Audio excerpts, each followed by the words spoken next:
Designer Hub。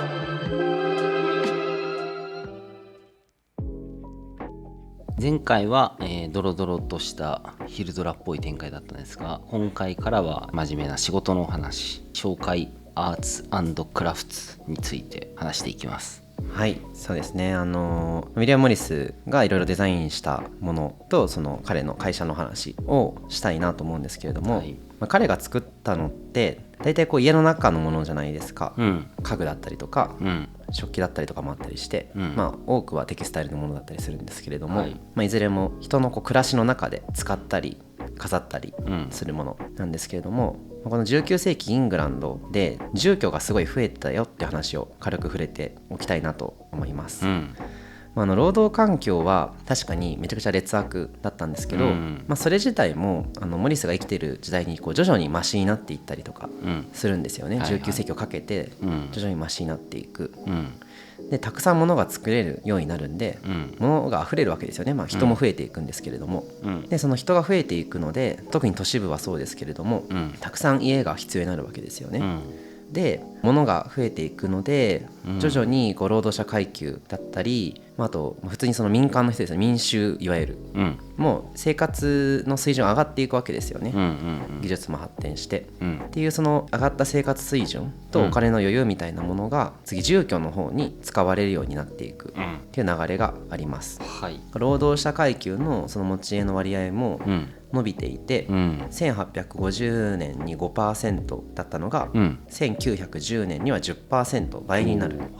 すごいですね。全然割合としては低いんですけれども、労働者階級でもそれぐらい家を持っているって状態になる、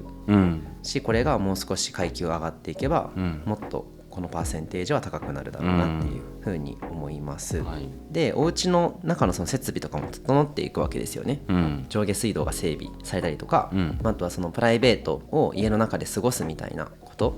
だったりとか、昔その農民の人がお仕事をするって言ったら家の外でやるわけですけれども、家の中の仕事、いわゆるその家事ですよね、っていうものも行われていくようになって、ハウスワークっていう家事っていう言葉がこの時代に生まれてきます。料理洗濯とかそういうこと？そうね、料理洗濯、お掃除、いろいろですね。でやっぱりこの頃からその男が外で出て働いて、女が家で家事をするみたいな、こういう、近代のさ、男女のあるじゃないですか、役割分担というか、これが問題になるわけですけれども、そうだね。こういった形もかなり定着してくる、つまり働く既婚女性っていうのは減っていくわけですよね。でその、特にお金持ちだったりとかすると、休みの日だったりとかにお客さん呼んだりとかね、それこそモリスみたいに、ってなると、その家の中のものをいいもの買いたいとか、もっと権威を示したいとか、おしゃれにしたいとか、そういった欲求が高まってくるっていうのはイメージつきますよね。そうだね。っていう社会全体の流れっていうのがあります。なので中産階級、そこまでめちゃくちゃな金持ちじゃなかったりとかしても、インテリアに対して何買おうかなって選んで買うようになったりするわけですよね。リバティデパートっていうロンドンの大きな百貨店ですよね、あるんですけれども、三越デパートみたいな感じですよね多分。やっぱそこにもこのモリスが作ってたようなアーツ&クラフツ運動の影響を強く受けた製品が並んだりしてるっていうような景色が、日常で見られたようですね。でロンドンの博覧会があるので、海外のものですよね、日本のものとかアジアのそういったちょっと変わった装飾がされた家具だったりとか、そういったものへの関心も高まっていく。グローバルになってるんですね、家具も。そうです。今の話って19世紀初頭というよりかはもう20世紀手前みたいな時代に向かっての話だと思っていて、もうこの時代にもなると、それこそラスキンとかモリスも活躍しますし、世の中の主流としても機械で作られたものに対しての不信感だったりとか、もっといいものづくりしましょう、質もちゃんと求めてやりましょうみたいな風潮がどんどん出来上がってきたタイミングですよね。でその裕福な中流階級だったり、資本家とは言わずとも、そこそこ余裕がある人であれば、生活とか身の回りのものについて、じゃあ何を飾ろうかな、自分の家には何を置こうかなみたいなことを考える、そんな時代になってきたっていう、消費社会ですよね、になりつつあるっていう、そういった流れがあります。これってその芸術の側面で言うとうん絵画とか彫刻とか建築だけに芸術という概念がうんそこだけに求められていたわけですけれども、うんそうじゃなくて人々の暮らしにもっと芸術っていうのは根付いているべきなんだみたいな、モリスとかラスキンの考えがあるじゃないですか。だからそういったこの考えをみんながこう持ち始めるための時代的な準備っていうのがこの時代に整ってきたっていうふうに思います。はいなのでやっぱり時代の大きな流れだったんですよね、結局。後々話しますけど、こうアーツ&クラフツ運動ってウィリアム・モリスが突然始めたものじゃないよねって話です。こう一般の人がやっぱりこういうことをアーツ&クラフツ運動みたいな運動を見て共感したりとかそれいいねって思うためにはこういった時代のこの大きな流れにそれが沿っている必要があって、それをこう代表してというか、モリスとかがこう先導してやった活動みたいな感じなのかな。結局やっぱりストーリー理解したいわけじゃないですか、人間っていうのは。だからなんかこういった運動がありましたって言った時にそれを誰がやったんですかって思うわけですよね、みんな。それはウィリアム・モリスという人ですっていう歴史の作られ方だと思うんですよね、そういうふうに教科書に書くじゃないですか。でもあれだよね、だからモリスみたいな人も結構何か言ったってことだよね。何人かいてモリスの前に、そのモリスが活躍できる準備、その準備しようと思ってやってたわけじゃないと思うんですけど、彼らは彼らで必死にやってたと思うんですけど、流れがあったみたいなね。結果としてウィリアム・モリスが生まれた時代にそういった土壌がもう作られていたっていうのがすごく、このアーツ&クラフト運動だったりとかモリス商会が歴史に名を残すっていう、この流れに必ず必要なことだったんだろうなっていう、そういうふうに思います。で実際にこの紹介はどのようにしてできたのかっていう話をしていきますね。レッドハウスでモリスがこう友人たちと集まって話している時に、会社作らねみたいな割と軽いノリで最初始まったらしいです。そうここにいるみんなで5ポンドずつ出し合って会社作ろうよ、5ポンドなんでそんな大した額じゃないですよね。なんですけれども結局この時に一番お金持ってて、時間的な余裕があって、っていうモリスが経営者として選ばれる、だってね他の人たちはみんな画家でとか、いろいろ建築家でとかあるのに、モリスだけ俺何やろうみたいなタイミングじゃないですか、その時まだ。がもうお前やればってなったらしいですね。あとそのお父さんが株持っていた鉱山会社があったじゃないですか、あそこからの収入がなんか急に減り始めたらしいんですよ。それちょっとやばくねっていうのを思ったのかもしれないですね。なるほどね。娘さんもいるし、でですね、僕が思うのはやっぱ何よりこのレッドハウスもそうだし、それ以前のこう学生からの活動もそうだし、やっぱいろんなものを作ってきたじゃないですかこの人、友人たちと、ワイワイワイワイ、やっぱそれが楽しかったのもあるだろうし、ある程度こう自信もあったんじゃないかなとは思うんですよね。そうだね。でみんな専門分野別で、じゃあウェブが設計したものに、じゃあロセッティが絵を描くみたいな、で周りの装飾をモリスが作るみたいな、こう職能別の作業分担っていうのも、多分この頃には板についていただろうし、かなりこのいいムードで多分会社が、俺たちやろうぜめっちゃいいもの作れるよみたいな、ちょっと今のギルド型とかに似てますよね。そうだね。そういった流れで、彼はこのインテリアデザインを全て手掛ける会社っていう、作ろうっていうふうに考えて、1861年にモリス・マーシャル・フォークナー商会っていう名前で最初設立されますね。だからまだね彼が30歳になってないのかな、34年生まれなので、27歳とか僕と同い年ぐらいだ、でこれを作ります。でこのモリス・マーシャル・フォークナー、マーシャルとフォークナーって誰って話なんですけど、そのうちの一人のフォークナーさんは兄弟団のブラザーフットのところで出てきたフォークナーさん、改めて彼を紹介すると、数学者なんですね。で優しくて感受性の鋭い人物でオックスフォード大学の教授をやってたみたいですね。すごい。でモリス商会においては経理だったりとかその運営の部分、バックオフィスですね。なんか COO っぽいですよね。そういう動きだったのかなって思います。でもう一人マーシャル、ピーター・マーシャルっていう人なんですけど、この人はね衛生工学技師、測量技師。衛生工学技師、衛生工学って何って話なんですけど、ちょっとイメージつきにくいですよね。僕も宇宙なのこれ。いや衛星ってね公衆衛生とかの衛星なんですよ。その街の中の衛生管理の衛星。なんとなくイメージは。で僕もちょっと完璧にこの時代の衛星工学技師が何してたかって理解完璧にできてるわけじゃないんですけれども、なんかじゃあこの町にこう川を作りますみたいな、じゃあこれぐらいの水量で流していれば雨がめっちゃ降っても氾濫とか起きないですよねとか、じゃあ水質がこれぐらいじゃないと周りにこういう被害が出ちゃいますよねとか、なんかそういうちょっとこう測量とかが必要、割とこう図面引いたりとかっていうのも多分必要なお仕事なんですよね。でこの人と、そのマーシャルさんとフォークナーさんは、まさにフォークナーとかはオックスフォード大学の教授だったりとかもやってるのでまさにそうなんですけれども、ある程度こう知名度というかすでに名声があったらしいんですよね、このタイミングで。そうだからこう会社のこう信用度を上げるためにマリス・マーシャル・フォークナー商会っていう名前で作ったらしいです。でここの初期面にはジョーンズもいるし、ロセッティもいるし、ウェッブもいるし、みたいな感じ、でも顔なじみの今まで一緒に物を作ってきた人たちが集まって最初立ち上げたっていう経緯です。なんですけど、最初の1年あんまりうまくいかなかったらしいんですね、事業が軌道に乗らなかったと、なんですけれども、2年目、次の年に第2回ロンドン万博があったんですよ、これをきっかけに仕事を受注できるようになっていきます。この時にね、そのロセッティが作ったステンドグラスがすごく評価されるんですけれども、なんかあまりにも中世の表現に近かったので、なんか中世のガラスをなんか修理したんだろこれとか言ってイチャモンつけられて、なんか失格になりそうになったらしい。もうすごすぎて前のあれじゃないみたいに言われちゃった、ね、そうこれお前作ってないだろみたいな、言われちゃったらしいんですけど、結果的にメダルを2つ受賞する、アワードってことですね。アワード取ったんですよね多分ね、ロンドン万国博覧会で、すごいことですよね。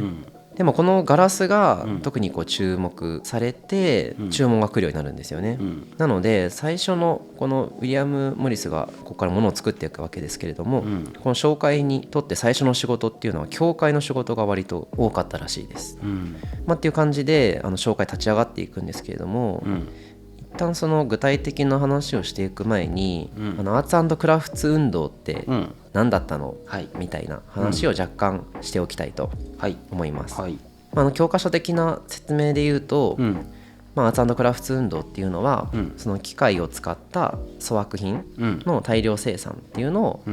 批判して手工業ですよね、手によって作られるものっていうのを推進していく運動のことですよね。これは何度も言っているように、ラスキンの思想にすごく影響を受けていて、その芸術っていうのはもっと人々の日常生活に根付いているべきだし、人々がそうあるべきだっていうこう認知していくことで、結果として社会がもっと良くなっていくよねっていう話をまずしているんですよね。っていうのはこの絵画とか建築とか彫刻とか、それこそ貴族だったり富裕層しか享受できないようなカルチャーだったり分野に芸術というものはやっぱ限定されてたわけですよ、彼らの時代以前っていうのは、これをファインアートとかっていうわけですけれども、そのファインアートだけが美の表現手段じゃないよねっていう話をするんですよね、もっと芸術の対象物って広がっていった方がいいよねみたいな話、なんでかっていうと、それは人々のこの精神が豊かに、人々の生活が豊かになっていくためだよねっていう話ですね、余裕ができるよね。そう、なんかね、デザインの対象が広がっていくみたいなのと、近いかもしれないよね。そうだね、その起きていることとしては、なんだろう、絵画建築だけであるっていうことがおかしいっていう問題提起ですよね。うちにもあっていいよねみたいなことだね。そうステンドグラスもそうだしね、これって今その僕たちの時代になって当たり前になってますけど、こういうカーペットこういうのがいいよねとか、机こういうのおしゃれだよねみたいな価値観ですよね、当たり前になっていますけど、やっぱ当時はそれが当たり前じゃなくて、その芸術の対象をどんどん拡大していこうっていう流れなわけですけれども、これはやっぱ同時に守っていこうっていう方面でもこのアーツ&クラフツ運動っていうのは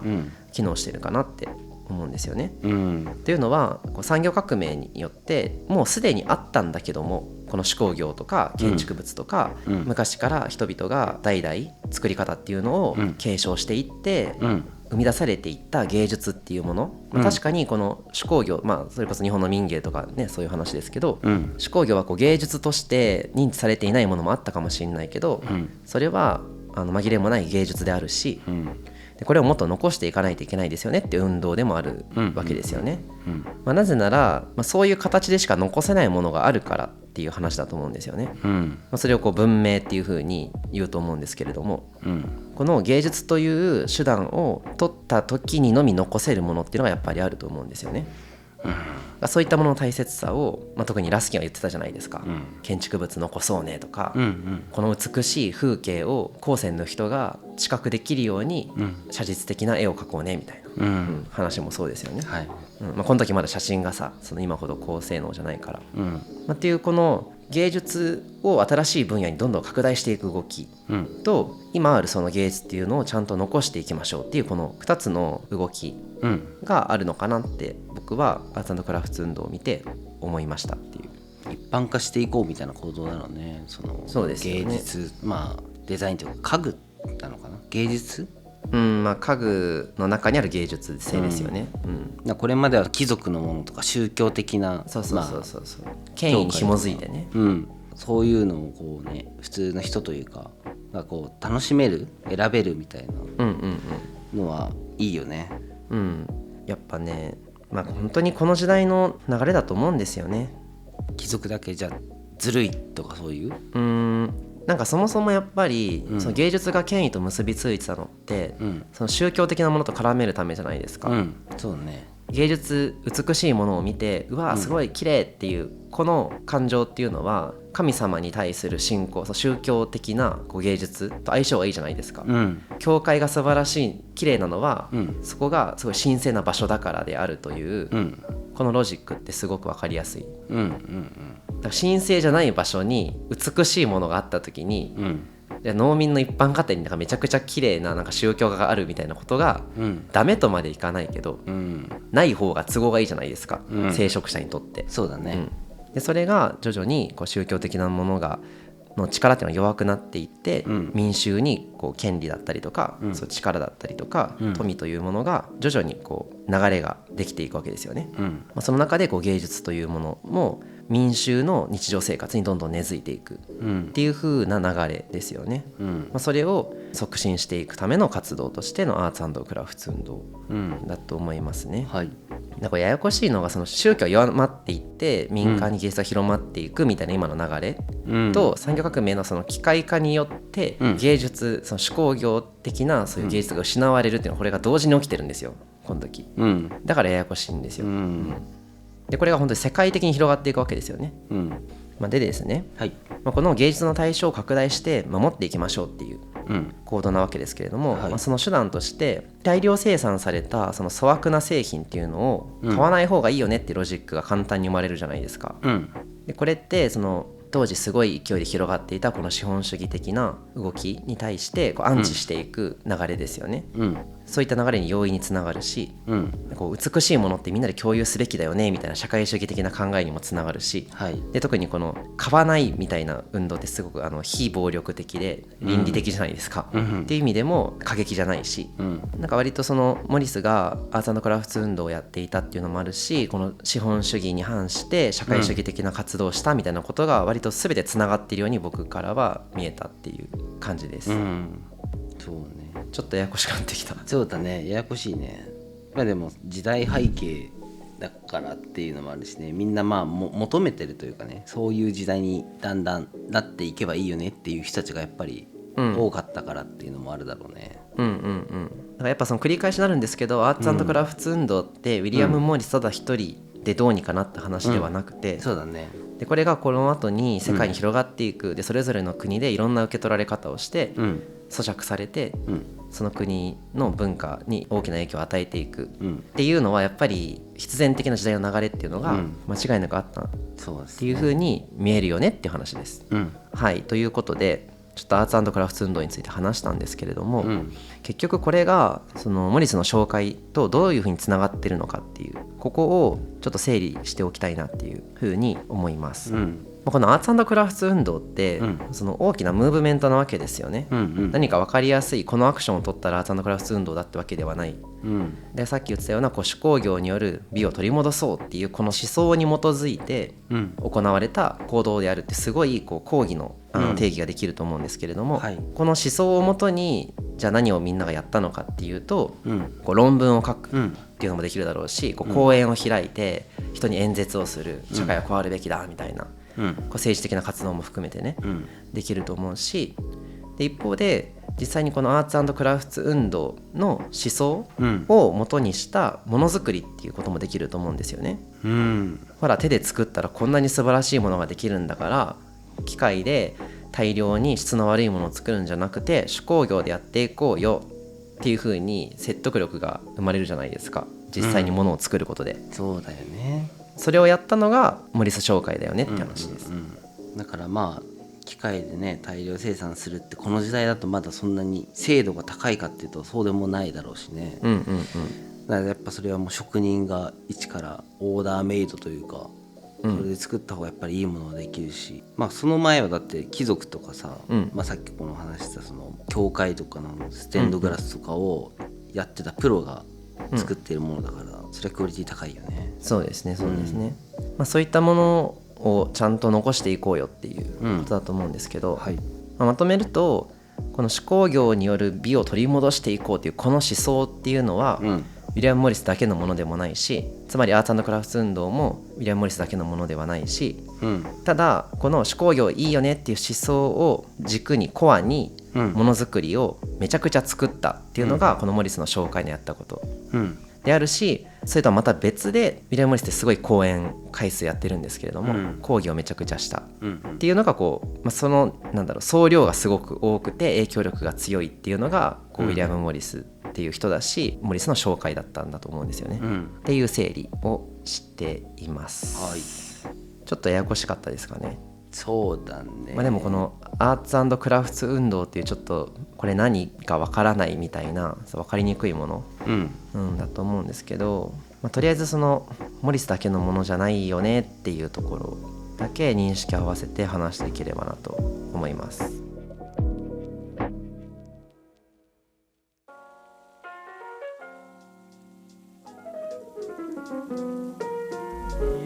はい、この名前がですねモリス商会ってこの後変わるんですよ、ちょっと名前長いんで、一旦モリス商会って言いますね、ちょっとモリス商会が実際どういうことやったのかっていう話をしていきます、これちょっと写真載っけたんですけどめちゃくちゃいいですよね、ぜひモリス商会の、まあ、仕事いろいろ画像出てくるんで皆さんも見てほしいんですけど、すごい華やかですよね、綺麗な、フロアランプ、こういうのいいよね、このティファニーっぽい感じね。これもやったのかな、ランプも、ちょっと分かんないけど、ソファーがやっぱりねなんかいいな、このぐらいのソファーとさこのテーブルと紅茶、いいですね。そう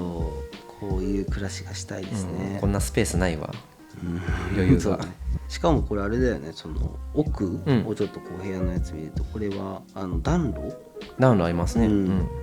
わいいね、光も入って、でもあれだね、日本と違ってさ上からこう電気が垂れてるじゃん、なんつうの吊るされてるやつ、あれはないんだねやっぱり。確かにヨーロッパスタイルってさ、自分がそこにいたりとか、ここで作業したりとかっていうところでこう電気を一個一個こうあって、そこにいる時だけその電気をつけるみたいなのがあるって聞いたことあって、ランプっぽいよね、その感じだからこう結構こう見るとランプがすごい多いなと思ってて、確かに、着眼点面白すぎるランプが多いですね。いや今さなんかこの植物、自然のこの装飾めっちゃモリス本当はそう、モリス紹介っぽくて綺麗だねみたいな話をしてほしかったんですけど、ごめんいやもうそこはもうさすがモリスですと思って着眼点、でも確かにでもそういった文化の違いもね、理解した上で、ね、家具とか見た方がいいですもんね、いや全然あれなんですけど、ご覧の通りすごくモリス紹介らしい自然がね、たくさん装飾として施されているっていう感じですね、でモリスさんはすごい働く人で、朝5時から起きて、ほとんど徹夜で仕事するみたいなのが珍しくなかったようですね、ですごく一つのものを作るのに時間がかかっちゃう性格なのもあって、その生産の数が追いつかないんですよ、商品がすごく高くなっちゃったりとかして、結果的にその一般の人たちがそんな買えるような値段じゃないよねみたいな批判もあったりとか、するんですけど、この幼少期からね見てきた中でこう過集中で気が散りやすくてみたいな、なんかそういった性格が出てるなっていうふうには思いますね。で先ほどの説明でもあったように、特に初期は教会の仕事をします、でこれがやっぱりですねイギリス国教会だからステンドグラスとか、そういったものの装飾も華やかで、そこにモリス商会のそう優秀な画家と建築とガラスもできてみたいなマルチなこのスキルが求められたっていう、わあ立派ですね、あると思います。すごい立派ですよね。ステンドグラスの写真も貼ってるんですけれども、こういった宗教的なね、ものを最初作ります、はい、あとはもう壁面装飾だったりとか、壁紙ですよね、でこれもいろんなその教会の壁画だったりとかを作るんですよね、その壁画だけじゃなくて壁の装飾ですよね、割とねざーっと仕事を並べてるんですけれども、かなり数ありますよね。そうだね、代表作とされるものだけでもめちゃめちゃ多いけど、大体今教会教会とか博物館とかもそうだからみんなで窓とか作るんですよね。楽しそう。そう教会の天井に描いてある絵とか壁画を作ったりとか、いろんなものをみんなでめっちゃ頑張って作るみたいな、すごい楽しそう。混ぜてほしいって感じなんですけどそうね、であとはですね壁紙ですよね、壁画とまた違いますよね。壁紙ってこうプリントされたものだから、なんかそういったものも作ったりとか、刺繍もやったりとか、ナッセンって分かりますか？分かんない。僕もちょっと初めて知ったんですけれども、捺印のね手辺に奈良の名に染める、でナッセンって言うんですけど、これ染め物ですね。日本でも似たような友禅染めとか、あると思うんですけど、なんかですねこれ布の上に型を置くんですよね、これを日本だとこう糊をね、わかりますか？糊をその布の上に貼って、でその上からインクをダーって流して、その型が置いてあるところには色がつかないみたいな、版画とかと一緒ですよね、なんか京都の革とかで作ってそうあるじゃないですか、干してあるやつ、藍染めとかね、ああいうのもこの一種なんですけど、モリスはそうナッセンもやってました、これのねなんか物を染める時のコツとかこだわりとかが書いてある本も残ってて、それも読んだりしたんですけど、めちゃくちゃこだわり強いですねこの人、であとは家具も作りますね、なんか椅子とかもサセックス地方ではあるんですけど、なんかそれの伝統的な椅子、サセックスチェアみたいなやつを作ってたりとか、あと食器も作りますね。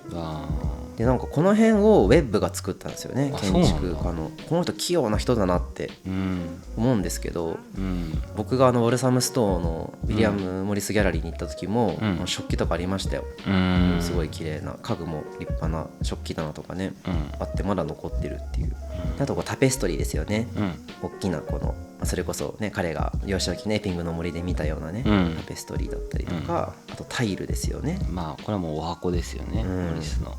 この辺も本当に多岐にわたるあらゆるジャンル、なんかハイカードもいろんな仕事をしているという自負があったんですけど到底及びませんよね。そうね。でも関連してるよね、内装の何かみたいなさ、そう内装の何か。いやでもそうキャビネットとか食器家具は強いなっていうか、すごいよね、でみんな絵描けるからさみたいな。強、いいね。ほんとすごいなって思ってますね。でなんか調べてて面白かったのが、彼らその中性的なものづくりが好きだから、工房でさ、昔ながらのものづくりみたいなスタイルも踏襲しつつ、ちゃんとつもまさんの大好きなこうアダム・スミス的なさ、ちゃんと分業もしてたんですよこの人たち。アダム・スミスイコール分業になってる分業もしてるって思って、すごいね現代と中世のいいとこ取りみたいな感じで頑張ってたらしいですね。でこの時代あと面白いのは、その趣味、アングロジャパニーズですよね。アングロってなんですか？アングロってどういう意味なんだろう。アンダーグラウンドじゃないでしょ。いや違うんじゃない。アングロってどういう意味なんだ。アングロ調べたいな。ちょっと一瞬だけ。今調べるとアングロってそのあれですね、イングランド的なって意味ですね。これは多分日本のその芸術っていうのをイギリスが日本の芸術を取り入れた上でのこの表現みたいな、意味だと思うんですけどね。アングロジャパニーズ、モリス商会で取り扱っていた商品にもアングロジャパニーズ的なものがあったりとか、すごいね。日本のあれもね届いてるんですね。モリスもねなんか日本のことについて言及してる文章残ってたりします。そんなこんなで、みんなで一生懸命作ってたんですけれども、1874年なので、立ち上げてから10年ぐらいですかね、もうこの頃にはもうロセッティだったりとか、それこそ商会の名前になっているマーシャルとかフォークナーとかは、もう商会の仕事をしてなかったらしいんですよ。でも働いてない社員は辞めた方がいいんじゃないっていうめちゃくちゃ当たり前なことをモリスが言うんですね。でその中で、マーシャルとか、うマドックス・ブラウンっていう人もいるんですけど、はいはいはいとかあとロセッティですよね、がなんか反感を持つというかこう、って言うっていう初期面なのにみたいな。そう、うん、ここでちょっとまた揉めるんですよ。はいはいはい、まあね、現代でもありますけどね、そういうちゃんと話し合っとかないとさ、創業者間契約結んでないとこういうことが起きるんですよね。弁護士が出てくるぐらいの、ね、騒動になったらしくて、なんかこれが原因になったのか、ロセッティとの関係もさらに悪くなるっていう感じで、ここから名前がモリス商会に変わります。マーシャルとフォークナーが抜けちゃうから、っていう感じで、晩年までずっとモリス商会はあるんですけどね、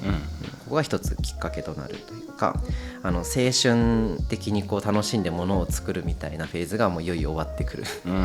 感じなのかもしれないですね。Facebook の映画あったじゃん、ソーシャルネット。あ、そうそれをなんかちょっと思い出したよね。でもありますよね、アップル創業のやつもね。そうね、こういうのもあるしね。ちょっとどうでした、ざっとモリス商会の話とアーツ&クラフト運動の話ですけれども。ちょっと個人的には家具は気になってるなと思ってて、どういうものを作ったんだろう、もうちょっとこうなんか画像とか探してみたいなと思ってて、ぜひ見てほしい。そうね、なんかやっぱりさ、今例えばさ、家具とかインテリアもだけどさ、昔すごい良かったもの、リープロダクトってすごい流行ってるじゃない、だからなんかそういうのでさ、モリス商会のないのかなと思ってさ。でもありそうだけどね、こういうの取り入れたやつね、全然人気だし、未だにやっぱり。そうだよね、だから、なんかリプロダクトとかだったら結構安く手に入るんだったらちょっとね、いいよね。とか食器もね、ちょっと今ちょっと食器とかすごい興味あるから、ぜひちょっとそれはね、調べてみてほしいですね。そうね、楽しいと思う、これは普通に。